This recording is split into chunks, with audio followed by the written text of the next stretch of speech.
Hello students, how are you? कैसे हैं आप लोग? हाँ, मैं भी ठीक हूँ।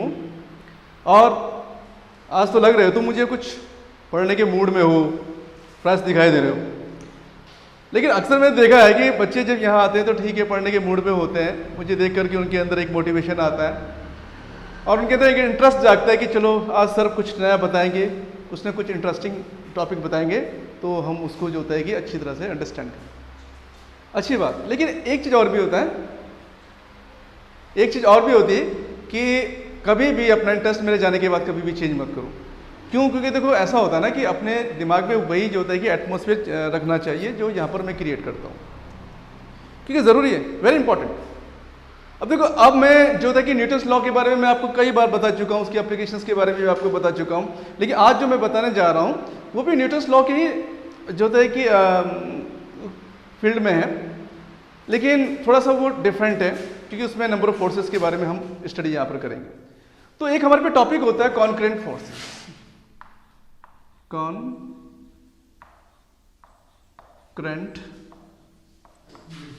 फोर्सेस।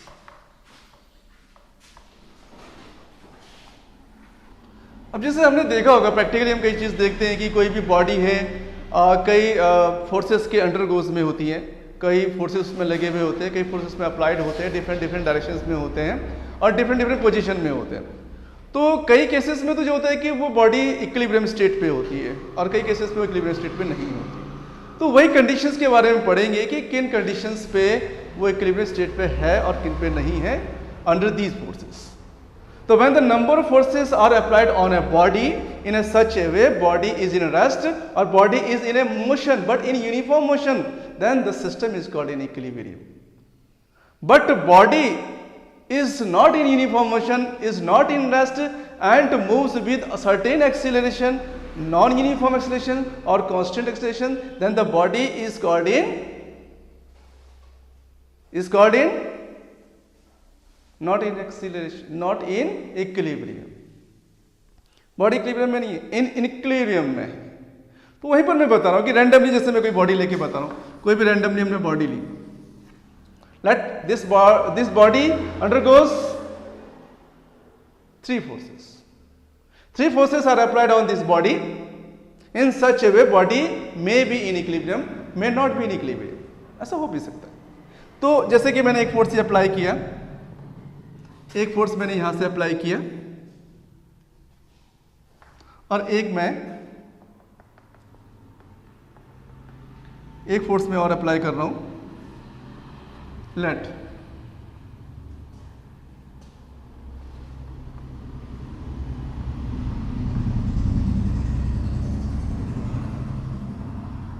कि कैसे रैंडम बॉडी पे मैंने तीन फोर्सेस यहां पर अप्लाई किए हैं और ये तीनों फोर्सेस तुम देख रहे होंगे मैंने इस तरह से अप्लाई किए कि they intersect at a certain point on a body. ये तीनों कहीं ना कहीं इंटरसेक्ट कर रहे हैं। तो अब तुम्हारे दिमाग में ये जरूर आएगा, ये क्वेरी जरूर आएगी कि अब ये सिस्टम इक्विलिब्रियम में है या नहीं है। तो मैं ये कहूंगा कि ये सिस्टम इक्विलिब्रियम में नहीं है। सॉरी, ये सिस्टम इक्विलिब्रियम में है क्योंकि ये तीनों फोर्स एक पॉइंट पे इंटरसेक्ट कर रहे हैं। तो ये ध्यान में रखना, ये बहुत इंपॉर्टेंट पॉइंट है कि इसमें तीन ही न जाने कितने भी फोर्सेस इसमें अप्लाई हम अगर करें और ये सब फोर्सेस अगर एक ही पॉइंट से जाते हैं तो इसका मतलब बन जाता है कि इस पे जो लगने वाला रिजल्टेंट फोर्स है वो जीरो है। Net force applied on this body is equal to zero, यानी कि इस पे जब नेट फोर्स ही जीरो हो जाएगा, यानी कि इन सब का जो रिजल्टेंट फोर्स होगा वही जीरो हो जाएगा, या इन सब फोर्सेस का जो वेक्टर सम होगा वही जीरो हो जाएगा। तो बॉडी में कोई भी फोर्स अप्लाइड ही नहीं है, यानी कि net force applied on a body is equal to then system is called in equilibrium. तब ये सिस्टम इक्विलिब्रियम में। तो लर्न दिस कि अगर कई फोर्सेस एक ही पॉइंट से अगर गुजर रहे हैं तो उनका रिजल्टेंट फोर्स हमेशा जीरो होता है।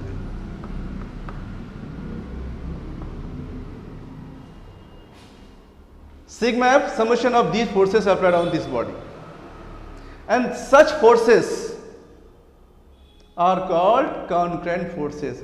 वो फोर्सेस जो एक बॉडी में लगते हैं और उनका इंटरसेक्शन पॉइंट एक ही होता है, यह सभी फोर्सेस एक ही पॉइंट से जब गुजरते हैं तो then these forces applied called concurrent force. इनको हम कॉन्करेंट फोर्सेस कहते हैं।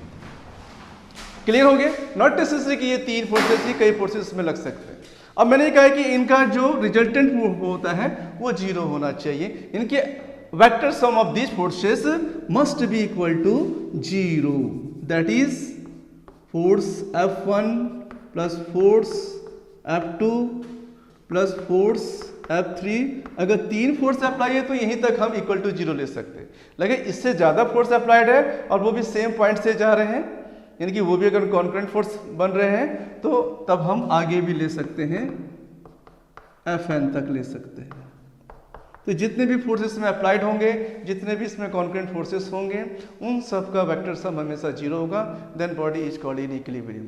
तो this is the basic conditions of equilibrium. Equilibrium की पहली कंडीशंस क्या है? रिजल्टेंट फोर्स 0 होना चाहिए। इनके सभी फोर्सेस का जो वेक्टर सम होना चाहिए वो 0 होना चाहिए, तभी ये सारे फोर्सेस एक पॉइंट से ही गुजरेंगे। क्लियर? जैसे मैं आपको एक एग्जांपल देता हूं, वेट। हाँ देखो,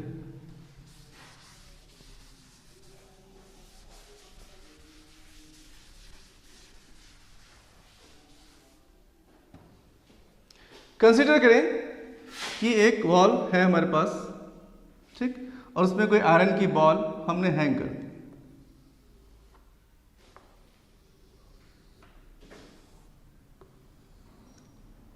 लेकिन हैंग की हमने किसी थ्रेड के थ्रू, और यहां पर कोई हुक लगा होगा, उस पर ये हैंग कंसीडर।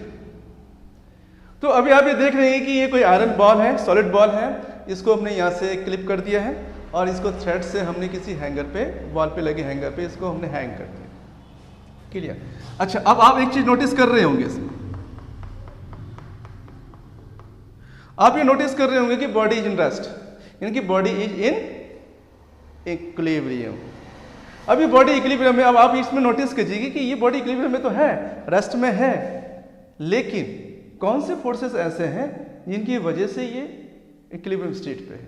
तो देखो, फर्स्ट फोर्स, पहला जो इसका इसमें लगने वाला जो फोर्स होगा वो इसका खुद का वेट होगा, और आपको पता है कि वेट हमेशा वर्टिकली डाउनवर्ड होता है और हमेशा उसके सेंटर ऑफ ग्रेविटी पर ही अप्लाइड। ये इसका सेंटर ऑफ ग्रेविटी है, जहां पर इसका पूरा वेट वर्क कर रहा है, ये सेंटर ऑफ ग्रेविटी है। तो सेंटर ऑफ ग्रेविटी पे इसका एक फोर्स वेट की फॉर्म में यहां पर अप्लाई होगा। दूसरा फोर्स, क्योंकि ये थ्रेड से लटका हुआ है, तो ये ऑब्वियसली कि जो यहां पर स्ट्रिंग या थ्रेड लगी होगी उस पर टेंशन क्रिएट होगा, तो ये टी हो जाता है, टेंशन टी। इसके अलावा भी कोई फोर्स है? हाँ है, क्योंकि इस बॉल का जो टच है, कांटेक्ट है, वो इस बॉल से है, तो ऑब्वियसली ये बॉल इस बॉल को एक नॉर्मल एक्शन फोर्स अप्लाई करेगी इसकी अपोजिट डायरेक्शन, तो ये नॉर्मल एक्शन फोर्स है, दिस इज नॉर्मल एक्शन।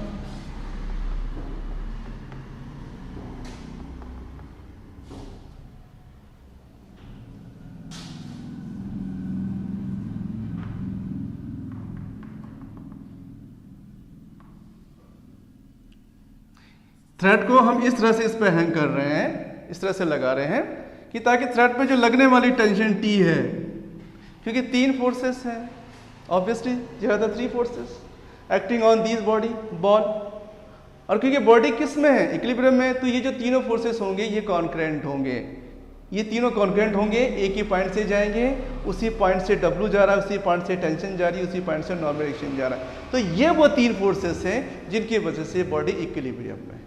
और नोटिस करके देखिए, अगर आप इसमें 3 फोर्सेस बनाएंगे तो ऐसे ही बन करके आएंगे। अब इन तीनों फोर्सेस का इस जी पे, यानी कि सेंटर ग्रेविटी पे जो लगने वाला नेट फोर्स होगा, रिजल्टेंट फोर्स होगा, 0 होगा, इसलिए बॉडी किस में आ गई? इक्विलिब्रियम में आ गई।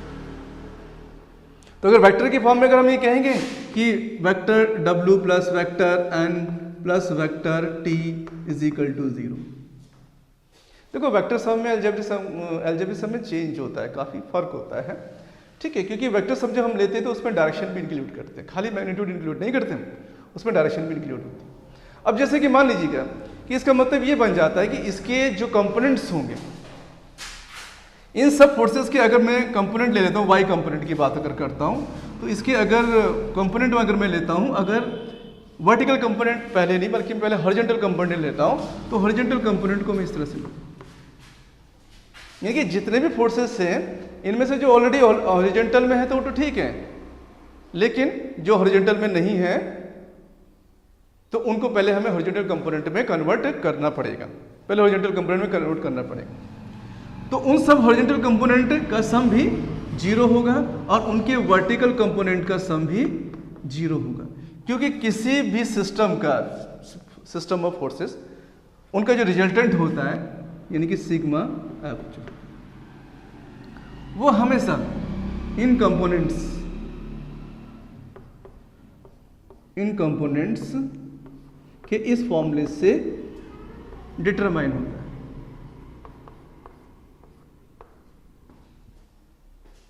और ये भी लर्न रखना कि अगर सिस्टम इक्विलिब्रियम में है तो उसके जो हॉरिजॉन्टल कंपोनेंट का सम है फोर्सेस का और वर्टिकल कंपोनेंट का सम है फोर्स वो अलग अलग 0 होने चाहिए।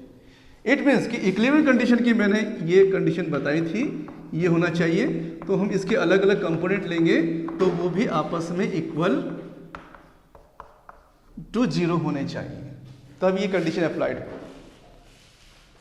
तो आपको ये समझ में आ चुका होगा। अब आपको ये तो पता होगा कि फोर्सेस के कंपोनेंट कैसे करते हैं। कंपोनेंट करने के लिए जैसे कि कंसीडर कर लेते हैं ये वर्टिकल से थीटा एंगल बना रहा है, एक वर्टिकल डायरेक्शन हमने यहाँ से ली तो ये भी थीटा एंगल बन जाएगा। टी के 2 कंपोनेंट लेंगे, एक इसके अलोंग होगा तो वो कॉस थीटा में होता है और एक इसके वर्टिकल होगा वो इस तरफ जाएगा, वो टी साइन थीटा। अब अगर हम डेल एक्स की बात करते हैं तो डेल एक्स कहाँ होगा, हॉरिजॉन्टल कंपोनेंट देखें आप, हॉरिजॉन्टली 2 ही फोर्स है, एक एन है और एक T sine theta, they are opposite direction, इनके साइन के अकॉर्डिंग हम लेंगे। तो एन एक्स की पॉजिटिव डायरेक्शन में है तो टेकिंग एन, और टी साइन थीटा एक्स की नेगेटिव डायरेक्शन में तो माइनस में लिया जाएगा टी साइन थीटा। और इक्विलिब्रियम में है तो मैंने बताया था आपको कि ये 0 होना चाहिए। Obviously N minus T sine theta is equal to 0, that is N is equal to T sine theta. तो हम बहुत सारे रिलेशंस बना सकते हैं किसी भी क्वांटिटी को, किसी फोर्स को निकालने। सिमिलरली हमने इसका वर्टिकल कंपोनेंट भी बना रखा। अब वर्टिकली कितने फोर्स अप्लाइड इस बॉडी पे, एक टी कॉस थीटा अपवर्ड है और एक टी और एक डब्ल्यू इसका वेट डाउनवर्ड है। तो टी कॉस थीटा यानी कि अब हमें मालूम है कि इसके जो वर्टिकल कंपोनेंट का सम है वो भी 0 होना चाहिए इक्विलिब्रियम के लिए। लेकिन del Y is equal to 0, that is T cos theta ऊपर है तो ये पॉजिटिव में रखा जाएगा और डब्ल्यू डाउनवर्ड है तो इसको नेगेटिव में रखा जाएगा।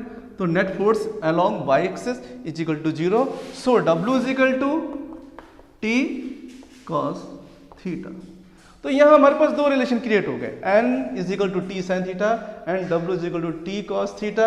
हम थीटा ऑब्टेन कर सकते हैं इन दोनों को डिवाइड करके, sine theta upon cos theta tan theta is equal to N upon W हो सकता है। तो इससे हम एन निकाल सकते हैं, अगर हमें थीटा पता है कि नॉर्मल एन निकल जाएगा तो हम टी भी ऑब्टेन कर सकते हैं। तो यानी कि अगर हमें थीटा और डब्ल्यू पता है तो हम उससे इसकी हेल्प से टेंशन और नॉर्मलाइजेशन दोनों निकाल सकते हैं। तो ये मेरा आज का एक्सप्लेनेशन था, इसको अच्छी तरह से एनालाइज करना। और मेरे वीडियो को अगर समझ में नहीं आएगा तो आप, ऐसा तो है नहीं कि मैं जो होता है कि आपको ये लेक्चर दोबारा रिपीट करूँगा, आप मेरी वीडियो को दोबारा से जो होता है कि रिपीट करके देख सकते हैं। तो इस टॉपिक पे बेस्ड बहुत सारे क्वेश्चन एनसीईआरटी की बुक्स में हैं और बुक्स में भी एनसीईआरटी के अलावा और भी बुक्स हैं, रिफ्रेशर्स हैं, उनमें आप देखिएगा बहुत सारे एग्जाम्पल्स हैं इससे कंसर्न, उनको अच्छी तरह से जो होता है कि आप एनालाइज कर, आपको इसका आउटपुट मिल जाएगा। लेकिन कंडीशन ये है कि कॉन्करेंट फोर्सेस के बारे में आपको रखना पड़े। देखो यहाँ तो अभी मैंने जो एनालाइज आपको किया ना वो 3 फोर्सेस के लिए किया है। नेक्स्ट लेक्चर में मैं आपको 3 फोर्सेस से ज़्यादा फोर्सेस का एनालाइज करूँगा कि उनको हम किस तरह से विजुअलाइज करते हैं, किस तरह से उनको अलग अलग कंपोनेंट में ब्रेक करते हैं, किस तरह से रिजेक्टेड फोर्स निकालते हैं और कैसे हम कॉन्करेंट की कंडीशंस बनाते हैं। ये मैं आपको नेक्स्ट लेक्चर में करूँगा। ओके, किसी की कोई कंप्लेन, किसी का कोई कमेंट, कोई क्वेरी, कोई डाउट? नहीं? अरे हो तो बता दो यार, मुझसे नहीं पूछोगे तो किससे पूछोगे? अब कमेंट बॉक्स में लिखोगे क्या? वहाँ करोगे मुझे परेशान। अब इतने सारे कहाँ से क्वेरी दूंगा मैं, इसलिए पूछ लो भी पूछना हो तो। चलो ठीक है, पहले रिवीजन करके आना उसके बाद पूछना। Okay, thank you student, thank you very much.